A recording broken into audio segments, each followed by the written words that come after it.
واختلاف الليل والنهار لآيات لأولي الألباب.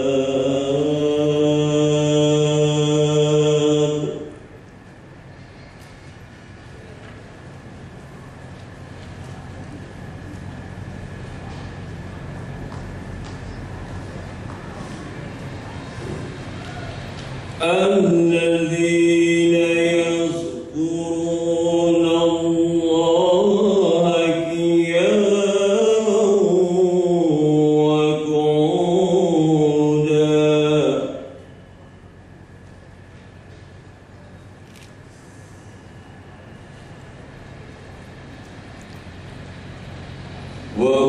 وقعودا وعلى جنوبهم ويتفكرون في خلق السماوات والأرض. Syukurillah, wassalatu wassalamu ala rasulillah wa ashabihi wa man wala. Asyhadu an la ilaha illallah wa asyhadu anna abduhu wa rasuluh. Allahumma sholli ala sayyidina Muhammadin wa sahbihi ajmain. Para hadirin sekalian yang saya hormati, para tamu dari Rumah Sakit Jejaring, Roserdan, sesepuh universitas dan fakultas, para dekan dan ketua ikomah, juga Pak penceramah dan hadirin sekalian. Tentu pertemuan ini walaupun di tengah-tengah kesibukan adalah penting, karena tentu kita perlu menjaga silaturahim, dan momen pada bulan puasa ini, pada bulan Ramadan ini sangat tepat. Kita menyadari bahwa Fakultas Kedokteran saat ini masih tetap disibukkan dengan berbagai tugas-tugas, terutama dalam tugas-tugas ujian. Namun rasanya sejenak kita menenangkan hati, mendengarkan nanti alunan tadi ayat suci Al-Quran, dan juga nanti akan mendengarkan nasihat petuah dan arahan dari Bapak penceramah nanti, sehingga mungkin akan mendinginkan kita semua dalam bulan Ramadan ini. Dan semoga bulan Ramadan ini akan membawa berkah pada kita semua, sesuai dengan janji dari Allah Subhanahu wa Ta'ala bagi mereka yang melakukannya dengan kita tiba pada acara dengan baik dan dengan tausiah yang akan disampaikan oleh Bapak Ustadz Budi Prayitno, dan termohon juga Bapak Ustadz di akhir ceramahnya nanti untuk memimpin doa. Untuk itu kami persilakan Bapak Ustadz Budi Prayitno. Falakul mauta wal hayata liyabluwakum ayyukum ahsanu amala. Yang terhormat Dekan Fakultas Kedokteran Unisba, yang terhormat para guru besar, para dekan di lingkungan Unisba, dan para dosen. Bapak dan Ibu yang terhormat, saya salah asumsi. Saya pikir yang akan lebih banyak hadir para mahasiswa, jadi saya mau akan dongeng saja gitu. Tapi rasanya para dosen juga ingin sekali-kali mendengar dongeng cerita. Karena dalam Al-Quran saja isinya banyak sekali cerita, kisah-kisah.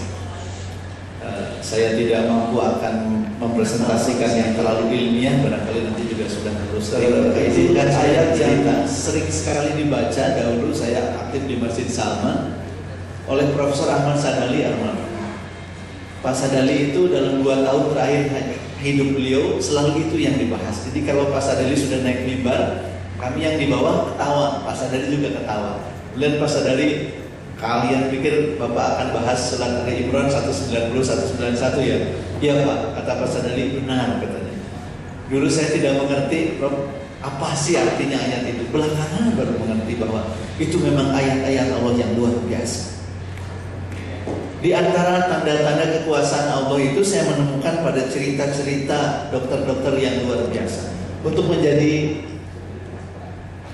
insan yang dicintai Allah, menurut saya salah satu jalannya adalah menjadi orang-orang yang mendapatkan performance terbaik, seperti dalam surat Al-Mulk tadi, bahwa Allah ciptakan maut dan hidup sebetulnya semata-mata untuk menjadi Allah tahu siapa yang the best performance, siapa yang ahsanu amalan.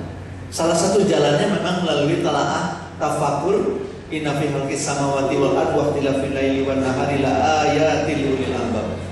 Saya bertemu dengan dokter-dokter yang luar biasa dan saya membaca kisah-kisah dokter yang luar biasa. Untuk menjadi orang yang luar biasa dalam hal ini dokter, seringkali juga tidak harus menjadi terekam dalam karya-karya yang sangat hebat. Kadang-kadang terekam dalam peristiwa yang sangat menyentuh hati. Saya yakin Bapak dan Ibu di dunia kedokteran mengenal kisah Dr. Howard Kelly yang kisahnya tentang lunas dengan segelas susu sangat menyentuh. Atau perlu diulang lagi atau tidak bisa ya, ini sudah sangat terkenal. Karena seorang anak laki-laki yang berjualan untuk memenuhi kebutuhan hidupnya, suatu ketika mengetuk satu rumah hanya untuk mendapatkan segelas air minum, tapi yang membukakannya seorang anak perempuan, melihat anak laki-laki itu kasihan banget, dibawakan segelas susu. Puluhan tahun kemudian seorang wanita dirawat di sebuah rumah sakit, dan dengan perawatan yang baik akhirnya wanita itu harus bisa sembuh, bisa pulang. Dokter yang merawatnya tidak pernah melupakan alamat yang ada pada status pasien itu. Dan kemudian ketika pasien akan pulang, ditanyakan berapa yang harus dibayar. Ketika diuraikan uraian rinci yang harus dibayar, ternyata di bawahnya sudah ada catatan dari dokternya, lunas dengan segelas susu. Ternyata dokter yang merawat adalah anak laki-laki yang dahulu diberi minum segelas susu oleh pasien yang hari itu dirawatnya. Ini indah sekali menurut saya Pak Bu. Saya sekolah di Fakultas Psikologi Unpad, kemudian di Unisba. Sentuhan-sentuhan kemanusiaan yang sangat luar biasa dari para dokter. Saya kenal dengan Dokter Kausar, dokter mata, yang waktu tahun berapa haji bareng dengan saya, dan beliau bercerita tentang betapa indahnya doa. Jadi ada pasien Dokter Kausar yang harus dirawat di Australia. Sebelum pergi, Dokter Kausar berpesan kepada pasiennya, berdoa ya sebelum berangkat, karena yang menyembuhkan itu Allah. Berangkatlah sang pasien ke Australia dengan rekam medis yang sangat lengkap, dengan rujukan dari Dokter Kausar akan ditangani di Australia. Sampai di Australia, diperiksa ulang, dan semua gejala yang ada pada rekam medis itu tidak ditemukan. Rekan Profesor Kausar dari Australia menelpon, Kausar, begitu maaf kata-katanya, kamu kirim orang sehat ke sini? Loh, sakit, itu mau dioperasi, itu rekam medisnya lengkap. Sudah saya periksa ulang, tidak ada. Bagaimana kalian memeriksa? Sudah dengan pemeriksaan yang baik, percayalah. Saya percaya pada kamu katanya. Saya mengenal kamu dengan baik. Tapi tanyakan kepada pasienmu, jangan-jangan sebelum ke Australia mampir dulu kemana? Mungkin mampir ke Mas Ponari di Jawa Timur ya. Pakai celupan-celupan orang bisa sembuh, atau mampir ke mana begitu ya? Kata Prof. Kausar, tidak, coba tanyakan saja. Ibu, bapak mampir kemana? Tidak kemana-mana, langsung ke sini. Lantas sebelum ke sini ngapain dulu? Cuma satu katanya. Kami berdoa kepada Allah. Seperti yang disarankan oleh profesor kami di Indonesia, karena yang menyembuhkan itu Allah. Dokter dalam bahasa Sunda, ukur janten cukang lantaran. Pasiennya sakit, diobati. kata Dokter Dede, sahabat saya yang beberapa waktu yang lalu jadi direktur rumah sakit Al-Islam, orang pergi ke rumah sakit itu pulangnya cuma 3 kondisi katanya, Prof. 1 pulang sehat, yang kedua pulang cacat, yang ketiga pulang maut. Iya, padahal sakitnya mungkin sama, ditangani oleh dokter yang sama dengan obat yang sama, tapi yang satu pulang sehat, yang kedua pulang cacat, yang ketiga pulang sebagai mayat. Jadi kata pasiennya, dokter kami di Indonesia menyarankan agar saya berdoa, dan kami berdoa dengan sebaik-baik doa yang bisa dilakukan di sepertiga malam. Diawali dengan zikir dan sholawat, kemudian kami berdoa.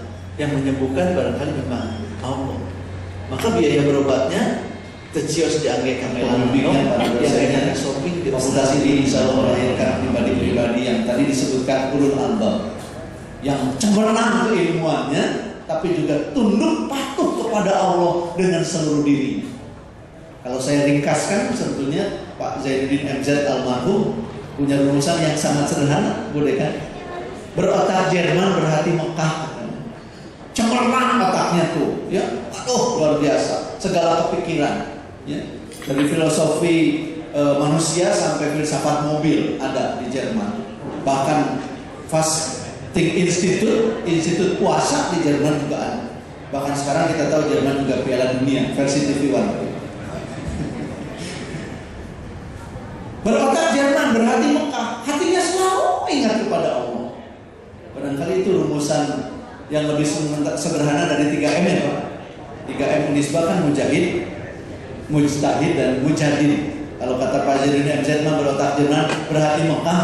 Kalau saya tambahkan, tangannya kayak orang Cina, segala dibikin. Bahkan yang senang bercanda berkata begini katanya, alam semesta memang ciptaan Allah, tapi semua terbuat dari Cina. Memimpin kita untuk membaca doa, dan acara kita sebetulnya akan berakhir dengan jamuan makan, tapi mungkin kita akan sholat maghrib dulu ya, Dok. Sholat maghrib dulu ya. Atau habis takjil langsung makan? Boleh? Oh. Ya, kita sambil menunggu dan silakan Bapak dan Ibu menikmati takjilnya.